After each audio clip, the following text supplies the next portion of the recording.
Orang Minangkabau, yang keceknya orang Baradai, orang gaib buto meminta ke Nabi untuk keringanan solat di rumah. Jangan kecek kajian bo kareh, suara moyo kareh sebab mau lahir di Medan tinggal di Pariaman, ya. Darah Batak bersambung bersujadah Pariaman, makanya kareh suara rombo. Tapi kamu tak pernah seperti Rasulullah. Kecek Rasulullah datang orang buto kecek Rasulullah meminta keringanan sembahyang di rumah. Kecek Rasulullah, apakah kau mendengar surah azan? Dengar Rasulullah, tidak ada keringanan bagimu untuk solat di rumahmu.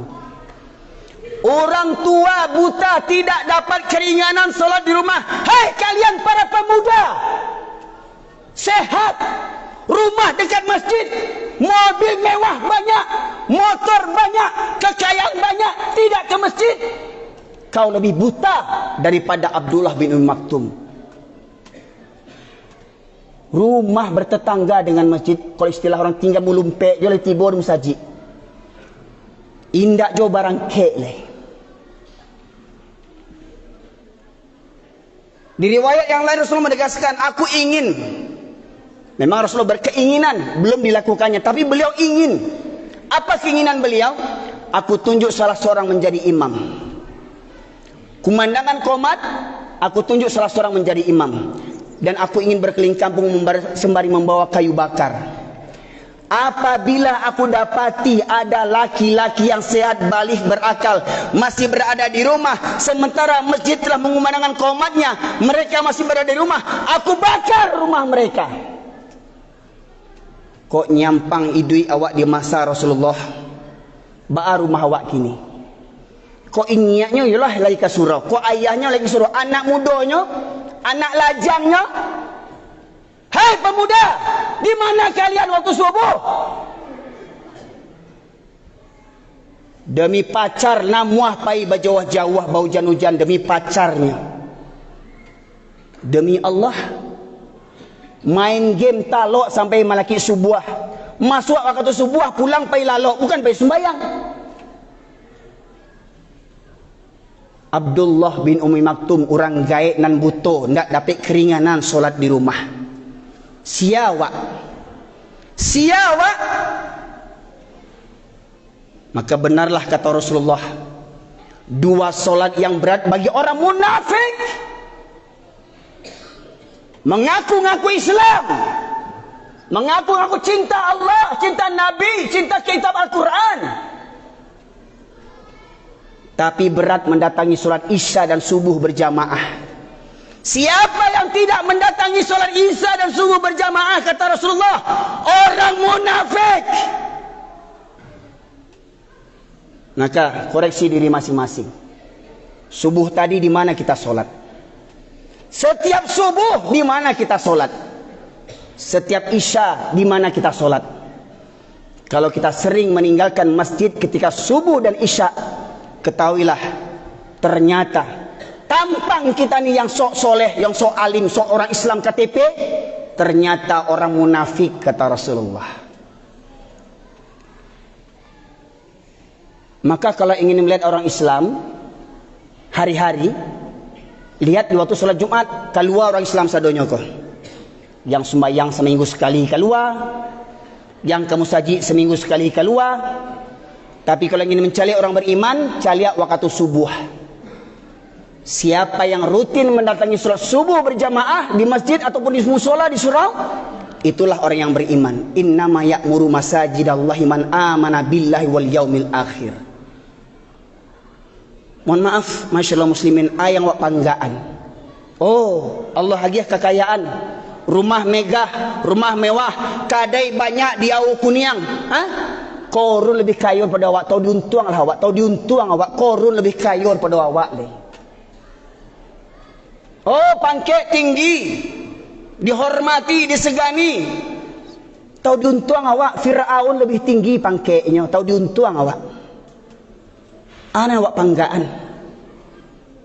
Allah memanggil, Allahu Akbar, Allahu Akbar, Allah Maha Besar. Tidak ada urusan yang lebih besar daripada urusan menyahut seruan Allah Subhanahu wa taala. Sidang jamaah Jumat rahimakumullah, kok diturui kaji ko panjang, kaji ko sebenarnya bisa sampai asar khutbah Jumat ko. Tapi di waktu Jumat ko banyak jamaah yang menggerutu, Kau ustaz kau nak sunnah kau panjang mana khutbahnya. Kalau untuk kaji taunya sunnah. Menggerutunya panjang mana khutbah, untuk kaji taunya sunnah. Ya. Dah datang seminggu sekali tahu lo sunnahnya itu. Masyaallah muslimin. Maka karena waktu yang singkat ini hanya 2 yang baru bisa saya sampaikan dari sekian banyak Tuhan yang batil selain daripada Allah. Fa'tabiru ulil albab la'allakum turhamun.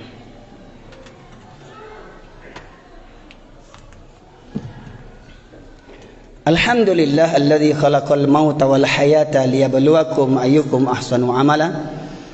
Asyhadu an la ilaha illallah wahdahu la syarika lah wa asyhadu anna Muhammadan abduhu wa rasuluhu alladzi la nabiyya ba'dah. Allahumma salli wa sallim ala nabiyyina Muhammad wa ala alihi wa sahbihi ajma'in. Ma'asyiral muslimin sidang jamaah Jumat rahimakumullah.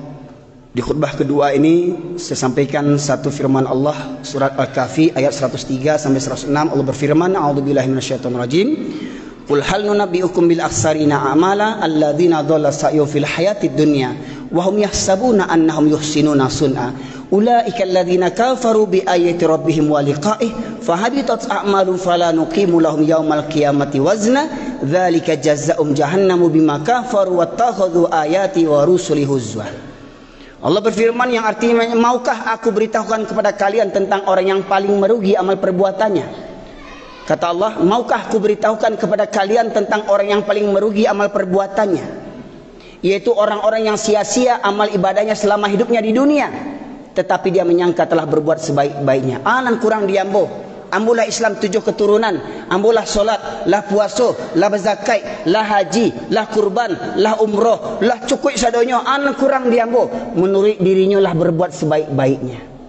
Tapi kata Allah, semua amalnya sia-sia selama hidupnya di dunia, amalnya sia-sia. Ada orang gaib meninggal umur 80 tahun. Selama 80 tahunnya beribadah, selama 80 tahunnya memeluk Islam, semua amalnya sia-sia. Apa sebabnya? Ayat berikutnya Allah menegaskan, ulaikal ladzina kafaru bi ayati rabbihim wa liqa'ih. Mereka itu orang-orang yang ingkar kepada ayat-ayat Allah dan ingkar terhadap perjumpaan terhadap Allah Subhanahu wa taala. Apa contoh ingkar ini? Lah tahu di kampung awak di masjid surau ada wirid pengajian, ndak tiba ingkar. Di masjid awak kau mungkin ada wirid seminggu sekali paling tidak. Baran yang tiba, sia yang tiba. Orang yang acok nak tiba, orang yang ingkar. Merasa sudah pede, sudah yakin pahalanya sudah banyak dikumpulkannya. Beragama menurut seleranya masing-masing, pandai menyalah-nyalahkan orang lain, pandai menyesat-nyesatkan orang lain, merasa lebih baik dibandingkan orang lain, seakan-akan surga sudah di kapling-kaplingnya sendiri, hanya untuk kelompoknya sendiri. Oh, ambolah berjanggui, anak kurang janggui, ambolah panjang, ambolah berjubahan kurang lain, langsung kau ajian kurang lain. Menurut dirinya, dia telah berbuat sebaik-baiknya. Maka kata Allah, fahabitat amalu, maka hapuslah semua amal-amalnya. Semua amalnya hapus, kata Allah. Dan di akhirat kami tidak mengadakan penimbangan terhadap amalnya. Di akhirat tidak ditimbang amalnya. Maka masyaallah muslimin, balasan mereka adalah neraka jahanam. Dikarenakan mereka menjadikan ayat-ayat Allah sebagai gurau-gurauan dan menjadikan para nabi sebagai gurau-gurauan.